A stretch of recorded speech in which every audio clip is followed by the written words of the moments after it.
ಎಲ್ರಿಗೂ ನಮಸ್ಕಾರ. ಮೊಟ್ಟೆ ಹಾಕದಲೇ ಓವನನ್ನು ಬಳಸ್ದಲೇ ಕೇಕ್ನ ಯಾವ ರೀತಿ ಮಾಡೋದಂತ ತೋರಿಸ್ತಾ ಇದ್ದೀನಿ. ಮೊನ್ನೆ ಬಟ್ಲಲ್ಲಿ ಕಪ್ ಕೇಕ್ ಥರ ಮಾಡಿರೋದನ್ನು ತುಂಬ ಇಷ್ಟಪಟ್ಟಿದ್ದೀರಾ ವೀಡಿಯೋನ. ಹಾಗಾಗಿ ಇವತ್ತು ಗ್ಲಾಸಲ್ಲಿ ಯಾವ ರೀತಿ ಕೇಕ್ನ ಮಾಡ್ಕೋಬೋದಂತ ತೋರಿಸ್ತಾ ಇದ್ದೀನಿ.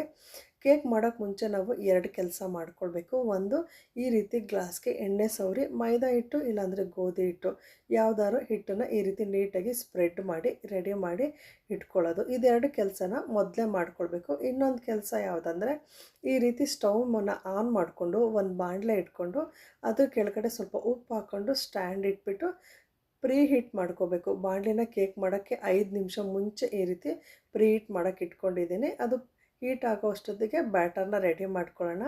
ಇದಕ್ಕೆ ಇದೇ ಗ್ಲಾಸಲ್ಲಿ 1 ಗ್ಲಾಸಷ್ಟು ಚಿರೋಟಿ ರವೆ ತೊಗೊಂಡಿದ್ದೀನಿ, ಇನ್ನೊಂದು ಗ್ಲಾಸಷ್ಟು ಮೈದಾ ಹಿಟ್ಟು ತೊಗೊಂಡಿದ್ದೀನಿ, ಇನ್ನೊಂದು ಗ್ಲಾಸಷ್ಟು ಹಾಲು ತೊಗೊಂಡಿದ್ದೀನಿ. ಹಾಲು, ಚಿರೋಟಿ ರವೆ, ಮೈದಾ ಮೂರನ್ನು ಸಮ ಪ್ರಮಾಣದಲ್ಲಿ ಒಂದೇ ಗ್ಲಾಸ್ ಅಳತೆನಲ್ಲಿ ತೊಗೊಂಡು ಈ ರೀತಿ ಒಂದೇ ಡೈರೆಕ್ಷನಲ್ಲಿ ಬೀಟ್ ಮಾಡಿಕೊಳ್ಬೇಕು.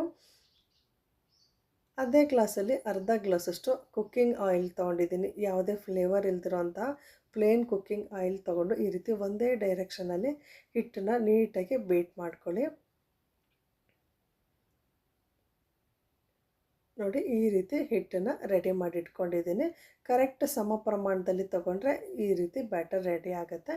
ಇದಕ್ಕೀಗ ಹಿಟ್ಟನ್ನು ರೆಡಿ ಮಾಡ್ಕೊಂಡ್ಮೇಲೆ ಮೆಸರ್ಮೆಂಟ್ ಸ್ಪೂನಲ್ಲಿ ಅರ್ಧ ಟೀ ಸ್ಪೂನಷ್ಟು ಕುಕ್ಕಿಂಗ್ ಸೋಡಾ ತೊಗೊಂಡಿದ್ದೀನಿ, ಅರ್ಧ ಟೀ ಸ್ಪೂನಷ್ಟು ಬೇಕಿಂಗ್ ಸೋಡಾ ತೊಗೊಂಡಿದ್ದೀನಿ, ಅರ್ಧ ಟೀ ಸ್ಪೂನಷ್ಟು ಫುಡ್ ಕಲರ್ನ ತೊಗೊಂಡಿದ್ದೀನಿ. ನೋಡಿ, ಈ ರೀತಿ ಮೂರನ್ನು ಈ ಅರ್ಧ ಟೀ ಸ್ಪೂನಲ್ಲಿ ಹಾಕ್ಕೊಂಡು ಇದಕ್ಕೆ ಅರ್ಧ ಕಪ್ಪಷ್ಟು ಸಕ್ಕರೆ ಹಾಕ್ಕೊಂಡಿದ್ದೀನಿ. ಮೆಜರ್ಮೆಂಟ್ ಕಪ್ ಇಲ್ಲ ಅಂದರೆ ಮಾಮೂಲಿ ಸ್ಪೂನ್ ಇರುತ್ತಲ್ವ, ಅರ್ಧರಲ್ಲಿ ಅರ್ಧ spoon baking soda, baking powder, food colour optional. ಸಕ್ಕರೆನ 1 ಗ್ಲಾಸ್ ಹಾಕ್ಕೊಳ್ಳಿ. ಮೆಜರ್ಮೆಂಟ್ ಕಪ್ ಇದ್ದರೆ ಮೆಜರ್ಮೆಂಟ್ ಕಪ್ಪಲ್ಲಿ ಅರ್ಧ ಕಪ್ಪಷ್ಟು ಸಕ್ಕರೆ ಹಾಕ್ಕೊಂಡು ಈ ರೀತಿ ಹಿಟ್ಟನ್ನು ಬೀಟ್ ಮಾಡ್ಕೊಳ್ಬೇಕು. ನೆನಪಿರಲಿ, ಹಿಟ್ಟನ್ನು ಒಂದೇ ಡೈರೆಕ್ಷನಲ್ಲಿ ಬೀಟ್ ಮಾಡ್ಕೊಳ್ಬೇಕು. ಜೊತೆಗೆ ಬೇಕಿಂಗ್ ಸೋಡಾ, ಬೇಕಿಂಗ್ ಪೌಡರು ಎರಡನ್ನೂ ಮಿಕ್ಸ್ ಮಾಡಿ ತಕ್ಷಣ ಗ್ಲಾಸ್ಗೆ ಹಾಕಿ ಬೇಕ್ ಮಾಡೋಕ್ಕೆ ಇಟ್ಕೊಂಡು ಬಿಡಬೇಕು. ತುಂಬ ಸಮಯ ಇದನ್ನು ಬೇಕಿಂಗ್ ಸೋಡಾ, ಬೇಕಿಂಗ್ ಪೌಡರ್ ಆದಮೇಲೆ ಹೊರಗಡೆ ಇಟ್ಕೊಳ್ಬಾರ್ದು.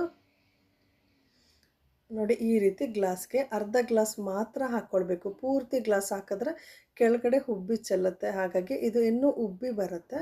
ಹಾಗಾಗಿ ಈ ಗ್ಲಾಸಲ್ಲಿ ಅರ್ಧ ಗ್ಲಾಸಷ್ಟು ಹಿಟ್ಟನ್ನು ಹಾಕಿ ಈ ರೀತಿ ರೆಡಿ ಮಾಡಿ ಇಟ್ಕೊಂಡು ಮೊದಲೇ ಪ್ರೀ ಹೀಟ್ಗೆ ಬಾಣಲಿನ ಬಿಸಿ ಮಾಡೋಕ್ಕೆ ಇಟ್ಕೊಂಡಿದ್ನಲ್ವ, ಕೇಕ್ ಮಾಡೋಕ್ಕೆ 5 ನಿಮಿಷ ಮುಂಚೆ ಇದನ್ನು ಪ್ರೀ ಹೀಟ್ ಮಾಡ್ಕೊಳ್ಬೇಕು. ಇದಕ್ಕೆ ಕೆಳಗಡೆ ಒಂದು ತಟ್ಟೆ ಇಟ್ಬಿಟ್ಟು ರೆಡಿ ಮಾಡಿರೋವಂತಹ ಗ್ಲಾಸ್ನೆಲ್ಲ ಇಟ್ಕೊಂಡು ಕರೆಕ್ಟಾಗಿ 30 ನಿಮಿಷ ಇದನ್ನು ಬೇಕ್ ಮಾಡ್ಕೊಳ್ಬೇಕು. ನಿಮ್ಮ ಮನೇಲಿ ಓವನ್ ಇದ್ದರೆ ಓವನಲ್ಲಿ ಬೇಕ್ ಮಾಡ್ಕೊಳ್ಬೋದು. ಈ ರೀತಿ ಸಿಂಪಲ್ಲಾಗಿ ಓವನ್ ಇಲ್ಲದೆ ಇರೋರು ಬಾಣಲಿನಲ್ಲಿ ಯಾವ ರೀತಿ ಮಾಡ್ಬೋದಂತ ತೋರಿಸ್ತಾ ಇದ್ದೀನಿ. ನೋಡಿ, ಕ್ಲೋಸ್ ಮಾಡ್ಕೊಂಡು ಒಂದು ಲಿಡ್ಡನ್ನು ಕರೆಕ್ಟಾಗಿ 30 ನಿಮಿಷ ಬೇಯಿಸ್ಕೊಳ್ಬೇಕು. ನೋಡಿ, 30 ನಿಮಿಷ ಆಗಿದೆ. 30 ನಿಮಿಷ ಆದಮೇಲೆ ಈ ರೀತಿ ಸ್ಪೂನಲ್ಲಿ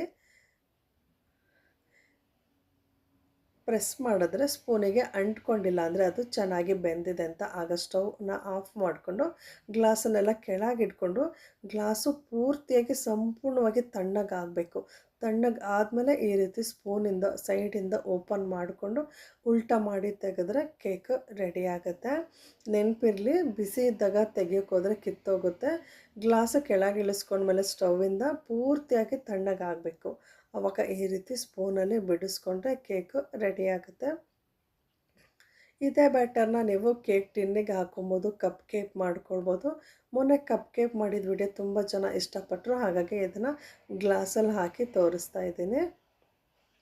ನೋಡಿ, ಎಷ್ಟು ಚೆನ್ನಾಗಿ ಒಳಗಡೆ ಎಲ್ಲ ಅರಳ್ಕೊಂಡು ಬಂದಿದೆ ಅಂತ. ಸ್ವಲ್ಪನೂ ಮತ್ತೆ ಎಲ್ಲೂ ಹಾಳಾಗಿಲ್ಲ. ಕೇಕು ನೀಟಾಗಿ ಉಬ್ಬಿ ಬಂದಿದೆ. ನೋಡಿದ್ರಲ್ವ ಎಷ್ಟು ಸುಲಭವಾಗಿ ಕೇಕನ್ನು ರೆಡಿ ಮಾಡ್ಕೊಳ್ಬೋದಂತ.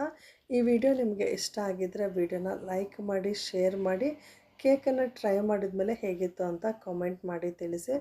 ಮತ್ತೊಂದು ಹೊಸ ರೆಸಿಪಿಯೊಂದಿಗೆ ಮುಂದಿನ ವಿಡಿಯೋದಲ್ಲಿ ಭೇಟಿ ಆಗ್ತೀನಿ. ಧನ್ಯವಾದಗಳು.